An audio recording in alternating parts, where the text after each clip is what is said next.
विशेष कविता के लिए डॉक्टर खेतान ने कहा है, विश्व का सबसे बड़ा मेला इलाहाबाद में संपन्न होता है, कभी कुंभ के रूप में, कभी अर्ध कुंभ के रूप में। हर साल माघ मेले के नाम से ये 2.5 महीने का मेला लगता है। मैंने बचपन में अपने दादा दादी को, माता पिता को इस मेले में आने की तैयारी करते देखा। रेडियो में होने के नाते, इलाहाबाद में होने के नाते लगभग 38 वर्षों तक उस मेले का एक हिस्सा होता रहा।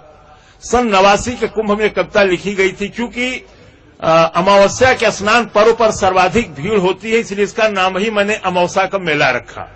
अब आप कविता देखें और आपको लगेगा कि हर बड़े मेले में भीड़ का चेहरा एक सा ही होता है। आपके लखनऊ के भी बहुत से मेले इसी चेहरे से जुड़े होते हैं। भक्ति के रंग में रंगल गांव देखा, धर्म में करम में सनल गांव देखा, अगल में बगल में सगल गांव देखा, अमावस्या नहाए चलल गांव देखा। यहू हाथे झोरा वहू हाथे झोरा, या कान्ही पर बोरी कपारे पर बोरा। कि यहू हाथे झोरा वहू हाथे झोरा, कान्ही पर बोरी कपारे पर बोरा, कमरी में केहू कथरी में केहू, रजाई में केहू दुलाई में केहू। कि कमरी में केहू कथरी में केहू, रजाई में केहू दुलाई में केहू। कि यहू हाथे झोरा वहू हाथे झोरा, या कान्ही पर बोरी कपारे पर बोरा, कमरी में केहू रजाई में केहू, कथरी में केहू दुलाई में केहू। आजी रंगावत हई गोड़ देखा, हंसत हूँ बब्बा तनी जोड़ देखा। कि आजी रंगावत हई गोड़ देखा, हंसत हूँ बब्बा तनी जोड़ देखा। घुघुटवे से पूछे पतोहिया की अय्या, गठरिया में अब का रखा ई बतैया। हर हुए लुग्गा हर हुए पूड़ी, रामायण के लगे हो मड़ुआ का ढूंढी। अचाऊ रचूरा किनारे के ओरी, अन्य का चपलवा अचारे के ओरी। अमौसा का मेला अमौसा।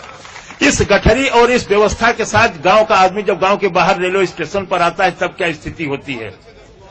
मचल हुए हल्ला चढ़ावा उतारा, मचल हुआ हल्ला चढ़ावा उतारा, खचाखच भरल रेलगाड़ी निहारा। हर गुर्री गुर्रा वहर लोली लोला, अब बिच्चे में हुए सराफत से बोला।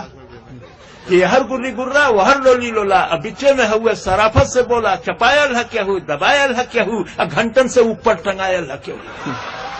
कि चपायल है केहू दबायल है केहू, घंटन से ऊपर टंगायल है केहू। केहू हक्का बक्का केहू लाल पियर, केहू फनफनात हुए कीड़ा के नियर। अब बप्पा रे बप्पा ये दैया रे दैया, तनी हमें आगे बढ़ा देता भैया। कि बप्पा रे बप्पा ये दैया रे दैया, तनी हमें आगे बढ़ा देता भैया। मगर केहू दर से टसकले न टसके, टसकले न टसके, मसकले न मस्के। छिड़ल हो हिताई नताई का चर्चा, पढ़ाई लिखाई कमाई का चर्चा। दरोगा का बदली करावत हो केहू, लग्गी से पानी पियावत हो केहू। अमौसा का मेला अमौसा। इसी भीड़ में गांव का एक नया जोड़ा, 1 साल भर के अंदर का मामला है, वो भी आया हुआ है। उसकी गति से उसकी अवस्था की जानकारी हो जाती है। बाकी आप आगे देखें। गुलब्बन के दुल्हन चले धीरे धीरे। कि गुलब्बन के दुल्हन चले धीरे धीरे, भरल नाव जैसे नदी तीरे तीरे। कि गुलब्बन के दुल्हन चले धीरे धीरे, भरल नाव जैसे नदी तीरे तीरे। सजल देह जैसे हो गौने का डोली, हंसी हो बतासा सहद हुए बोली। देखे ली ठोकर बचावे ली धक्का, मने मन छोहारा मने मन मुनक्का।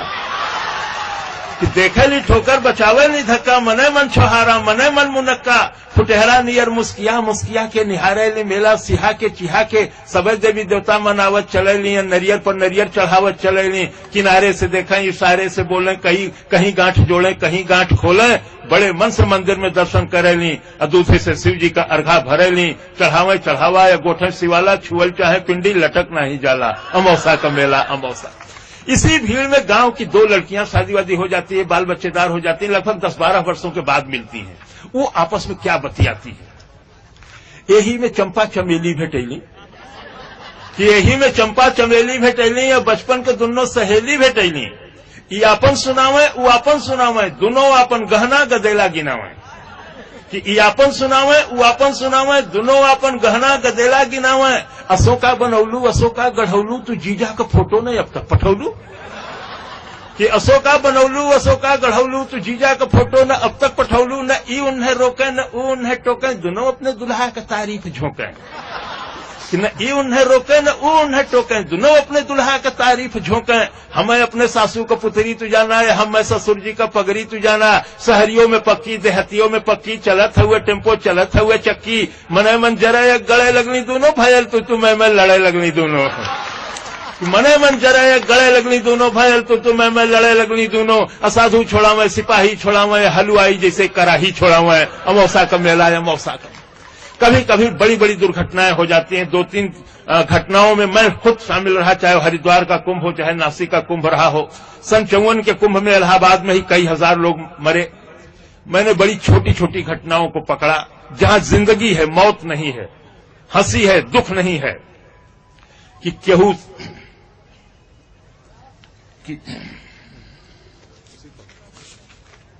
हाँ, कलौता के माई के झोरा हेरायल अब बुद्धू का बड़का कटोरा हेरायल। कि कलौता के माई के झोरा हेरायल अब बुद्धू का बड़का कटोरा हेरायल। टिकुलिया का माई टिकुलिया की जो है, बिजुलिया का माई बिजुलिया की जो है। मचल हुए मेला में सगरो ढूंढाई, चमेला का बाबू चमेला का माई। अब गुलबिया 77 निहारत चले ले, मुरहुआ मुरहुआ पुकारत चले ले। कि गुलबिया 77 निहारत चले ले, मुरहुआ मुरहुआ पुकारत चले ले। छोटकी बिटियुआ के मारत चले ले, बिटियुए पर गुस्सा उतारत चले ले। अब गोवर्धन का सरहज किनारे भेटैनी, बड़े मीठे रिश्ते मिलते हैं। कि गोवर्धन का सरहद किनारे भेटैनी, गोवर्धन के संगे पौड़ के नहैली। घरे चलता पाहुन दही गुड़ खियाई। कि घरे चलता पाहुन दही गुड़ खियाई, भतीजा भयल हो भतीजा दिखाई। वह फेंक गठरी पर अले गोवर्धन, फिर दिखाई धर अले गोवर्धन अमौसा का मेला। अंतिम पंक्तियां हैं। परिवार का मुखिया पूरे परिवार को कैसे लेकर के आता है यह दर्द ही जानता है। जाड़े के दिन होते हैं, आलू बेच करके आया है कि गुड़ बेच करके आया है कि धान बेच करके आया है या कर्ज लेकर के आया है। मेला वापस आ रहा है, सब लोग नहा करके अपनी जरूरत की चीजें खरीदते हुए चलते चले आ रहे हैं। साथ रहते हुए भी मुखिया अकेला दिखाई दे रहा है। कि केहू साल स्वेटर दुसाला मोलावे, केहू बस अटैची का ताला मोलावे, केहू चायदानी पियाला मोलावे, सुठौरा का केहू मसाला मोलावे। नुमाइश में जाते बदल गईली भौजी, भैया से आगे निकल गईली भौजी। आयल हिडोला मचल गईली भौजी, या देखते डरामा उछल गईली भौजी। अब भैया बेचारू जोड़त हूँ खर्चा।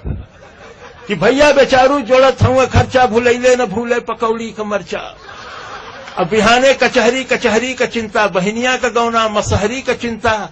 फटल हुए कुर्ता टूटल हुए जूता, खलिता में खाली किराया का बूता। तबो पीछे पीछे चलत जात हुए, गदोरी में सुरती मलत जात हुए। अमौसा का मेला बहुत